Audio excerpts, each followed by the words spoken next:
Woso yang di dalam masjid sampai ada penggorokan itu, menurut saya tidak ke sana. Tidak mendukung ya. Menurut saya pribadi, makanya saya masih. Ya mungkin kan itu tragedi dulu, mungkin sekarang tidak. Ya kita kok ada sisa-sisa. Sisa-sisanya. Iya. Jadi kita masih takut lah masih. Itu kan akarnya. Tragedi Bondowoso itu saya cari di Google enggak ada, data hilang. Tapi tragedi itu coba tanya ke sesepuh para di orang-orang di Bondowoso. Bagaimana kejadian di dalam masjid waktu sholat subuh? Yang pernah terjadi pembantaian itu siapa yang bantai, coba tanyakan. Insya Allah sesepuh Bondowoso masih ingat dengan tragedi itu. Iya. Nanti mau tanyakan ke teman saya, ketua PJ Ansor di Bondowoso. Tanyakan coba. Kemana datanya kok dihilangkan? Penggorokan. Oh, tragedi berdarah di masjid Bondowoso di kalangan habaib waktu sholat subuh. Bondowoso. Di tahun berapa pada saat itu coba? Mau tanyakan. Karena mbak saya juga orang sana. Gitu ya. Coba tanyakan saja. Data itu kemana? Kok tidak ada? Di Google juga tidak ada. Beritanya juga tidak ada. Saya malah heran ada menghilangkan itu. Cuman yang saya tahu dulu ada Irsad dulu yang punya gerakan itu. Yang saya tahu informasi Sampai dari sekarang masih sesepuh. ada Irsad itu. Dia berdiri masih. Masih berdiri. Di Surabaya, Banyuwangi, dimanapun tempatnya ada Irsad. Herannya itu ya, kok diberi nama seperti Asy-Syafi'i, Al-Bukhari, padahal di dalamnya Wahabi. Ya, ideologi Ada wala tahlil wala maulud pun sana. 12 pesantren. Mungkin cabangnya ada Irsad itu. Yang diberi nama Al-Bukhari, Asy-Syafi'i, dibungkus dengan As-Sunni, tapi isinya Wahabi. Makanya kalau tanya alasan saya kenapa tidak, ya itu. Ada sejarah masa lalu yang kayaknya tidak bisa saya lupakan. Bahkan abah saya Abraham Abdullah Abah ini pernah cerita juga. Dan itu tragedi pada saat itu kan bikin ribut di beberapa daerah, termasuk Banyuwangi. Abah saya kan asli Banyuwangi. Abah saya kan ikut perang pada saat itu di Banyuwangi, sempat terjadi bentrok antara kubunya para habaib sama Irsad itu. Jadi hari ini kata saya, Di kiai saya itu Habib Kiai Fauzan itu betul-betul mukasafah dan pemikirannya mendalam. Makanya kalau Kiai Fauzan dengan suaranya kemarin berani, Ke Ganjar itu. dia bukan orang bodoh. Dia orang-orang yang betul-betul teliti, gitu, betul-betul paham. Intelektual, Beliau juga terjun ke lapangan. sejarahnya mendalam beliau. Punya sejarah tahu beliau. Hubungan hatinya kuat. Karena Habib Nizar itu menyampaikan bahwa Kiai Fauzan itu waliullah. Saya tidak berani lewat di barat hidupnya itu, tidak berani saya. Makanya kenapa saya sampai hari ini tetap kiblatnya saya kalau Sampang Karangturin. Kiblatnya ya. Kiblat saya Karangturin atau Taufik Karangturin itu kalau dia Karangturin lah menurut saya di dalam memahami hal-hal begitu lebih teliti, Yang lebih akurat. membela ajunan Habib Karangturin ketika ajunan difitnah dulu Ya, Syiah, ya. itu Kiai Fauzan Kekhairan yang membela. Habib Nizar itu Habib tidak berani lewat di barat rumah, di baratnya hidupnya Kiai. Kalau yang lain kan seret mobilnya. Kiai Fauzan itu Kiai Habib Nizar ada tidak berani. Kiai Fauzan itu waliullah karena 3 perkara. 1 keturunan, 2 beliau sabar, yang ketiga beliau itu alim. Nah, Habib Nizar. Memang iya, saya masalahnya ada di NU. Sedangkan di kalangan lain ada di FPI. Ini tidak jauh Habib ya Habib masalahnya. Gitu kan. Kiai. Fitnah lah, bagaimana? Dan seluruh habaib dulu kan ada di FPI. Saya sendiri yang punya pemikiran berbeda, ada di NU. Bahkan di Harlah NU pada saat itu tidak ada satupun Habib hadir. Saya hadir di Tanah Merah. Yang ceramah pada saat itu Muafiq. Karena kepleset bicara masalah Nabi Muhammad, mereka ada yang hadir. Saya sendiri yang hadir. Kan ditegur saya sama beberapa orang. Kenapa hadir? Sudah tahu ada Muafiq di sana. Saya bilang saya hadir gak ke Muafiq. Saya hadir ke Bahasim Asari, ke Geholil. Itu Muafiq itu kan juga sama posisinya seperti saya. Seperti tamu undangan. Cuman beliaunya dikasih tugas untuk ceramah. Saya dikasih tugas yang lain. Kalau ada masalah di NU kata saya, jangan hancurkan NU-nya. Orang Masa kan oknum itu, ajak bicara aja oknumnya.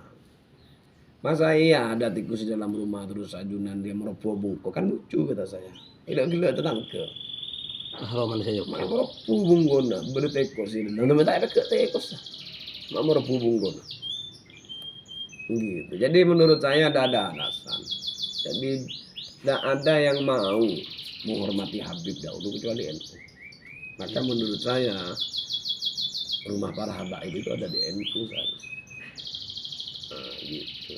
Jadi jangan pernah sentuh NU itu aja. Nah, seharusnya rumah itu dirawat. Ya, Wahabi tidak mau kata saya, Muhammadiyah tidak mau, LDI tidak mau. Kan yang mau NU sebagai organisasi paling sepuh itu, yang ikut berjuang pukul penjajah. Yang nerima kan NU. Seharusnya tidak menghina atau tidak meruntuhkan NU. Nah, dan saya juga tidak benci FPI. Di NU sendiri kan tidak pernah ada ajaran membenci, mencintai. Di Mabada Wali Songo membenci. Saya sudah tahu bintang 9 itu. Kan gitu, mencintai walaupun beda pendapat tapi kita tidak benci. Walaupun tidak mengikuti pendapatnya kan tidak benci, tetap saling mencintai, saling menyayangi. Ya mungkin gara-gara itu, karena beda tempat saja muncul. Fitnah Wahabi tak bisa. Ini model Habib Wahabi kan aneh. Tapi Habib kan tidak bisa lawatan ke pengajian, hadir paling tidak bisa dia. Kocak Muhammadiyah tidak bisa. Palingnya mau negara sih. Nah ada sebagian Habib yang masih ada difahami Tuhan. Dan saya seorang buka alamin, boy. Guru tahu siapa saya. Kan guru-guru saya ada di sana. Coba tanya ke alumni 33 di alamin tahu. Gitu. Ya. Didatangi ya lam, saya ketapang datangnya. Yang enggak sama Robito Ketapang akhirnya. Yang Karang Benang. Yang Rambenang sudah, si Rambenang tak radul lah. Guru kita. Yang enggak. Bener Yang enggak Robito Ketapang. Dia dengarnya dari sini. Sedangkan yang di sini tidak pernah kumpul sama saya. Gitu. Saya tidak mau jelekkan habaib yang di Martajes. Kita ngadakan Robito sebetulnya jadi wadah persatuan, malah jadi perpecahan. Loh yang pecah siapa? Bahasa mereka yang masuk ke para habaib yang ada di sini. Itu kan habaib pendatang semua. Nah, abah saya kan di Banyuwangi, Umi dari sebenarnya hijrah ke Bangkalan tahun 72. Yang betul-betul asli Bangkalan ini Habib Martajes. Nah, statement dan bahasa mereka itu masuk ke keluarga. Dengan bahasa mereka Habib pendatang. Mohon ditarikan Habib asli. Bahasa itu mecah akhirnya di Robito sendiri. Bukan jadi persatuan. Dan saya tidak pernah kumpul dengan mereka. Mereka pun tidak pernah kumpul dengan saya. Lalu dari mana dia tahu tentang saya?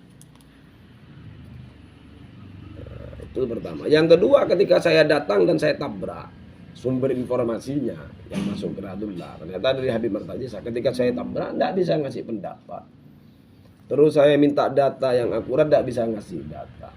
Cuman melalui pemahaman. Karena antum ini anak lihat perkumpulannya ada teman-teman Syiahnya. Loh, saya ini distributor jamu di sini. Gitu. Jadi siapapun yang mau kulaan jamu silakan. Kan benih kolakan agama ke sini. Kolakan jamu. Walaupun mau Cina agamanya Kristen, urusan hubungan jual beli itu tidak ada masalah. Kan bukan urusan akidah. Jangan terus akhirnya dari situ lalu Anda menyimpulkan saya ini berpaham sih. Nah, ya keliru Anda. Pasal bolong di Mekah pasti kocak Wahabi. Habib Rizik kan tidak mungkin. Berapa tahun Habib Rizik ada di Mekah? Ya, apa terus Habib Rizik pantas dikatakan Wahabi? Tidak. Itulah ya kalau pakai metode menjustis seseorang atau memvonis seseorang dengan teori seperti itu. Teorinya mana? Ya bisa mecah belah banyak orang gitu. Saya bilang kemarin, Ana tidak pernah nabrak ente ketika ada omongan-omongan seperti itu masuk ke telinga Ana. Selama ini tidak pernah Ana tanggap. Tamamul aqlu qalal kalam. Yang sudah sempurna akalnya sedikit bicaranya. Jadi Ana tidak pernah mau banyak bicara tentang itu. Nah, setelah pembicaraan ini masuk ke lapangan, berdiri dua kubu, mau keluar Buluwajo, mau keluar Talok, Sidi Robo, Talungung, Karang Bena. Ini yang harus anak turun dan harus tegur itu. Tidak mau anak mau klarifikasi di Polres Sampang. Marken urusan begini saya malu. Dan ternyata sumbernya setelah disidiki Habib bin Habib. Kan malu akhirnya. Bagaimana tanggapannya Radullah jawabannya? Dulu tidak ikut saya itu. Saya tidak ikut klarifikasi. Saya mungkin kan orang. Oh. Bukan saya tidak ikut ke sana. Oh. Karena saya ada urusan begitu. Orang percaya iya, tak percaya iya. Karenanya Ibnu Athaillah ngaingan saya, mataraka apa? Mantaraka yakina ma indahu lidhanni ma indal insana apa? Lepain itulah. Tak jauh lebih lah. Orang yang meninggalkan keyakinannya karena ikut prasangka orang. Soalnya paling bodoh orang itu ini orang ini berarti. Mengikuti prasangka orang sampai menghilangkan keyakinannya, berarti Anda paling bodohnya orang di dunia. Anda bisa merubah keyakinan Anda, tapi punya data yang lengkap, yang akurat. Jadi Islam ini sudah sempurna. Cara penyelesaiannya harus ada tabai. Ini cocok bodoh tabayun diajak. Lawannya yang dibicarakan, yang diprasangkakan orang ini siapa? Wah, Habibnya dipanggil, diajak diskusi pakai rokok kopi. Setan di akal bisa Anda lembu ke ajem ke mana? Masa ke mana sudah bisa lembu yang punya hati nurani. Jadi menurut saya masa Anda beragama berilmu tapi cara Anda menunjukkan orang tak berilmu. Itu buat saya ya sudah lah. Tidak mau panjangkan ide baru urusan lu ada terserah dah. Cuman kalau saya mau dibilang dipaham tak mau sahabat ya tidak mungkin. Mau bahas itu aja terlalu jauh. Saya kalau diceritakan tentang sebuah tragedi melalui WA, imajinasi saya pasti jalan. Ada bayangan pasti kan. Dari sebuah kejadian yang saya baca melalui WA dari teman saya. Pasti saya punya bayangan tentang kejadian itu. Tapi ketika saya terjun ke lokasi, bubar bayangan saya, tak sesuai. Gitu dah. Jadi kalau saya mau berbicara tentang 1400 tahun yang lalu, dengan melalui banyak riwayat, iya belum tentu situasi kondisinya sesuai. Maka itu yang saya tidak mau dan saya lebih hati-hati. Tidak mau berbicara tentang sahabat Nabi, tidak. Apa yang sudah diajarkan para sesepuh kita, menghormati para sahabat dan istri Nabi adalah Ummul Mukminin, adalah ibu kaum muslimin. Ya sudah, dihormati saja, selesai. Mereka yang memberikan kontribusi Islam kok bersama Nabi Muhammad. Anda memberikan apa yang mengkritik? Saya tak beri apa-apa. Lebih baik kata saya diam, itu lebih baik lah. Supaya tak kepleset. Jadi kalau saya berbicara di bab itu tidak mungkin. Apalagi diberi paham itu. No. Bukan saya. Terus fitnahnya sudah melebar. Ya, karena mereka tidak pernah duduk sama saya. Dan yang bicara juga tidak kenal saya. Dari keluarganya sampean, dari keluarga sendiri pun tidak pernah duduk sama saya.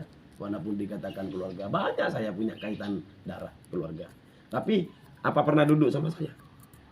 Contoh Tanjung Bumi, ada keluarga, tapi duduk sama saya. Ini betul, benar. Tidak ada. Katanya ada Habib dari Sumeneb, Habib siapa dan Zainal Abidin, Kecuali Malate juga ikut berbicara, Habib Zaki. Duduk sama saya tidak pernah duduk. Mertajusanya duduk sama saya. Tidak pernah duduk sama saya. Kok tidak pernah kenal saya. Kita tidak pernah ngobrol, tidak pernah majelis sampai sepanjang seperti kita seakrab teman-teman saya yang lain. Tidak ada. Saya sekarang sebagai Korda Bangkalan kok penasehat untuk alumni 33 Alamin. Ya. Selamat aja geruduk nak karena alumni Alamin. Maka kemarin saya sempat live di sama Mahesa Al-Bantani. Karena saya punya kajian-kajian yang dalam, saya dibilang, saya kajiannya jenengan. Emang saya mondok ke kiai.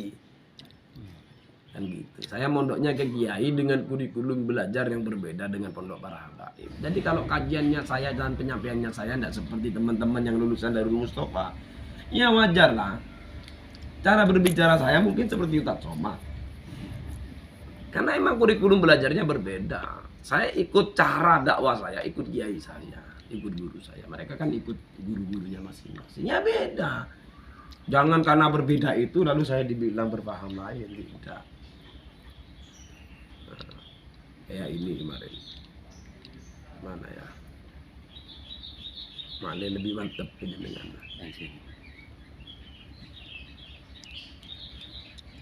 tapi Habib marah, tidak marah. Saya tidak pernah membenci siapapun. Tetap siapapun yang berbicara tentang saya tetap akan maafkan. Karena syarat untuk bisa jumpa dengan Nabi Muhammad, mati dalam keadaan tidak membawa benci.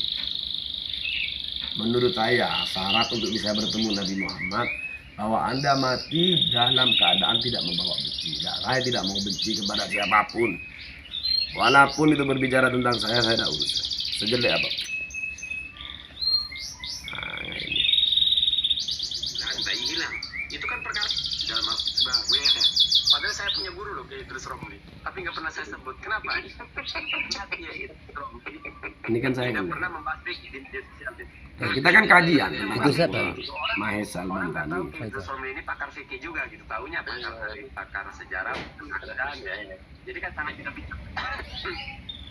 Tidak bijak kalau saya ngomong. Aku yakin bang bahwa sebuah ayat Itu ini rame di kalangan orang-orang sih. saya telepon. Kita kan berbicara tentang bagaimana Al-Quran dan ilmu sains.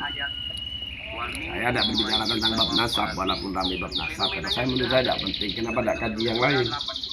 Yuk gimana kalau kajian ini? bisa menjawab ini fenomenanya ada. Wahyu pertama yang diperintah emang Iqra. Yang penciptaan tadi sebenarnya Allah yang mengampungkan kan datus hukum fikih. Ya, zaman saya pernah membantah itu di YouTube. itu memang pertama Ini pertama TikTok, lalu dia dimasukkan ke YouTube. Sekarang Iya. alamatnya. Ya, bukan. Baru muncul. Kenapa? Diyakini Asal YouTube sekarang. Jadi mereka Official kayak kenapa? lalu muncul Anu. keyakinan gitulah. Lengkap lebih ada. Alhamdulillah saja. Instagram ada. Cuman dipotong awal, dipotong akhir. Cuman kita bisa melihat Ini diambil tengahnya ini. bisa melihat Ya kalau diambil semuanya, semua ini emang sama saya diberi banyak pertanyaan. kalau kita melalui riset dan kajian di Al-Quran walau miyarauni, lalu kita bisa melihat kenapa Anda tidak bisa menang, kenapa tidak lahir kembali. Imam Syafi'i karena Syafi'i yurad, saya sengaja mood jenengan karena jenengan itu orang waras, tapi komentarnya lah ya Allah bahkan saya maaf nggak terlalu ya kadang ke kanan yang saya lakukan Mana ya? iya bang. Ini yang diributkan kemarin. Menyebut bahwa jadi pemurkanya ketika ada pas mau tak istilahkan begini bang, kalau ini kan hal artinya kalau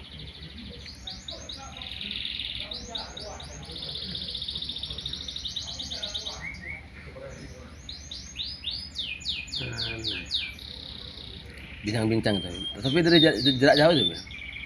Pakai live TikTok. Oleh TikTok. Nah ini. saya tetap ahli. Nah ini. Jangan waktu insiden dulu antara dan Suri di Madura, ya ikut terlibat tidak? Ini. YouTube sami banding. Ada ya.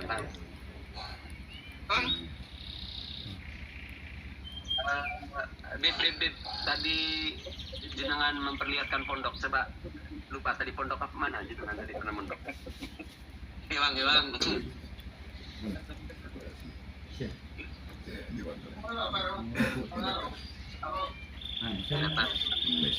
Pondok pesantren Al Amin bang, Merinduan, Sumenep.